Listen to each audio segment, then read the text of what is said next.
नमस्कार, मैं Neha MP news के खास सेगमेंट न्यूज़ रूम में आपका स्वागत करती हूं।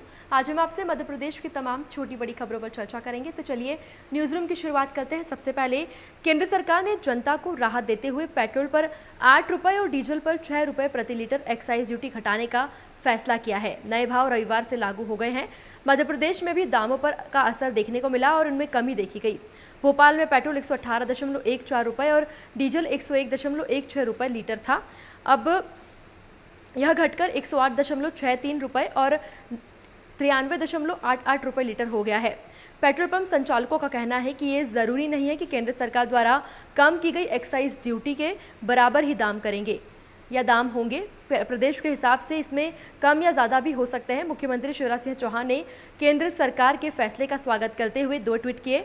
उन्होंने लिखा, माननीय प्रधानमंत्री जी के नेतृत्व में वित्त मंत्री श्रीमती निर्मला सीतारमण जी ने पेट्रोल पर उत्पादन शुल्क 8 रुपये और डीजल पर 6 रुपये प्रति लीटर कम करने की घोषणा की है। इस जनहितकारी निर्णय के लिए प्रधानमंत्री जी और वित्त मंत्री जी का प्रदेशवासियों की ओर से अभिनंदन करता हूँ।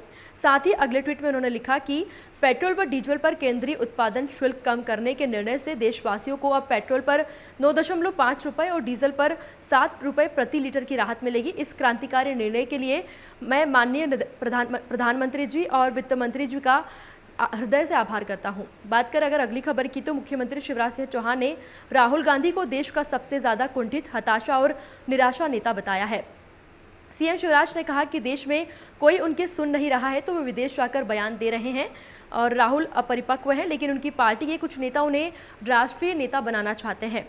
दरअसल राहुल गांधी ने लंदन के कैम्ब्रिज यूनिवर्सिटी में आइडियाज ऑफ इंडिया सेमिनार में भाजपा पर हमला बोलते हुए कहा कि भाजपा देश में ध्रुवीकरण का केरोसिन छिड़क रही है, बस आपको एक चिंगारी लगाने की जरूरत है, फिर देश खुद ब खुद जलने लगेगा।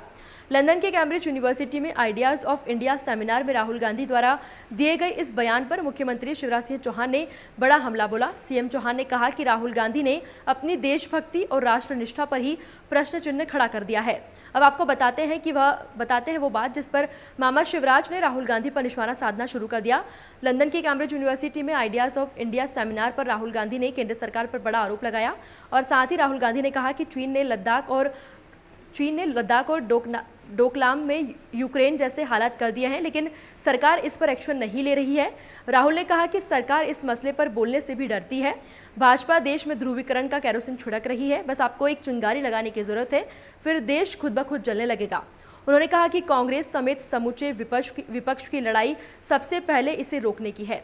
बात करें अगर अगली खबर की, तो उज्जैन जिले में शनिवार को रात 12 बजे गोवंश लदी आयशर गाड़ी एक मिनी ट्रक धू कर जलने लगा। आग में 13 गोवंश जिंदा जल गए। आसपास के लोगों ने 6 गाय और बछड़ों को किसी तरह से बचाया। आशंका है कि गोवंश की तस्करी कर दूसरे जिले में ले जाया जा रहा था। घटना के बाद ड्राइवर फरार है। पुलिस उसकी गिरफ्तारी के बाद होने के बाद ही पूरी स्थिति साफ होने की बात कह रही है। घटना खासरोद थाना इलाके के घिनोदा के पास चंपाखेड़ी फंटा की है। खासरोद थाना प्रभारी रविंद्र यादव ने बताया कि गाड़ी में 20 से अधिक गोवंश थे और बचाए गए गोवंश को पास ही के गौशाला में रखा गया है।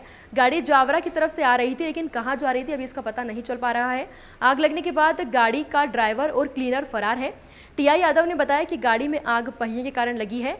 फ्रिक्शन की वजह से पहियों में आग लगी है और हवा तेज होने के कारण जल्द ही वो पूरी गाड़ी पर फैल गई। दमकल की गाड़ी ने आकर आग पर काबू पाया, लेकिन इसके पहले ही 8 बछड़े और 5 गाय जिंदा जलकर खाक हो चुके थे।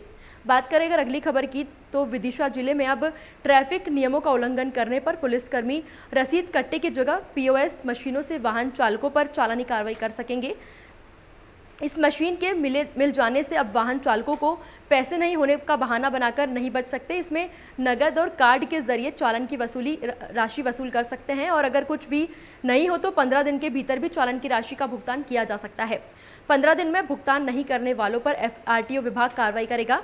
शनिवार को देर शाम पीओएस मशीन से नियम तोड़ने वाले 8 वाहन चालकों के खिलाफ चालानी कार्रवाई की गई, जिसमें 4,250 रुपये वसूल किए गए।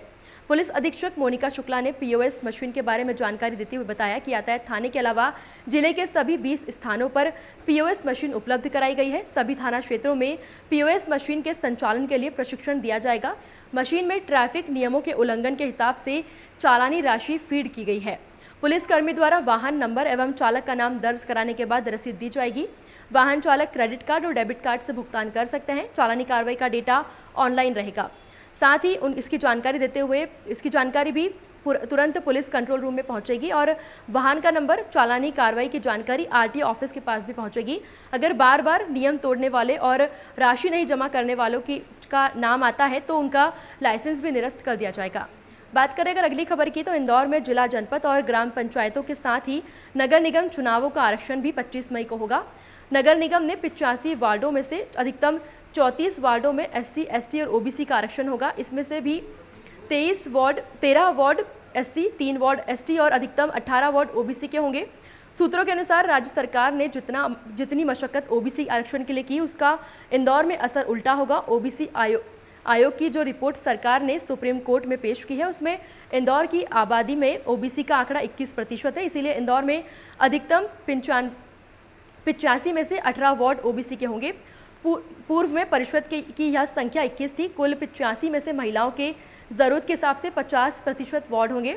शनिवार को नगरीय प्रशासन विभाग के प्रमुख सचिव ने वीडियो कॉन्फ्रेंसिंग के माध्यम से नगरीय चुनाव के लिए सभी कलेक्टरों को बैठक आरक्षण प्रक्रिया के संबंध में निर्देश दिए। कलेक्टर मनीष सिंह के अनुसार 25 मई को सुबह पंचायत के विभिन्न पदों की आरक्षण की प्रक्रिया होगी।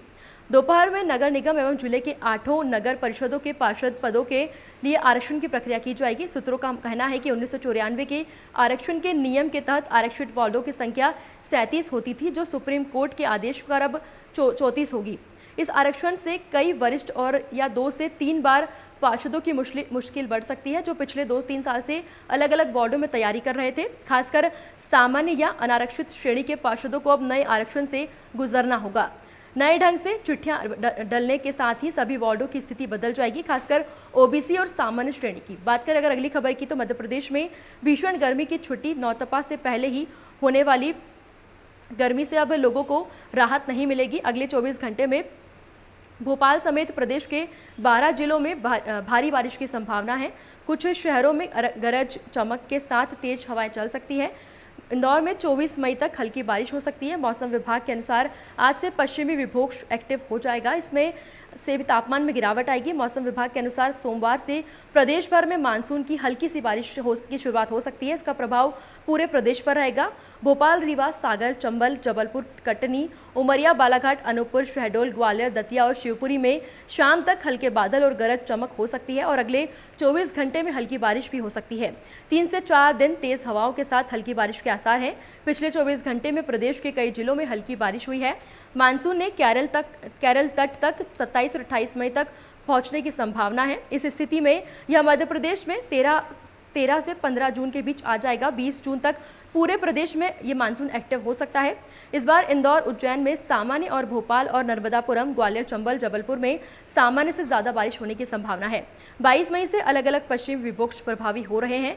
इससे दिन और रात के तापमान में गिरावट होगी। अधिकतम पारा 41 डिग्री तक आ जाएगा। फिलहाल अभी के लिए इतना ही। और भी खबरों के लिए देखते रहिए MP न्यूज़।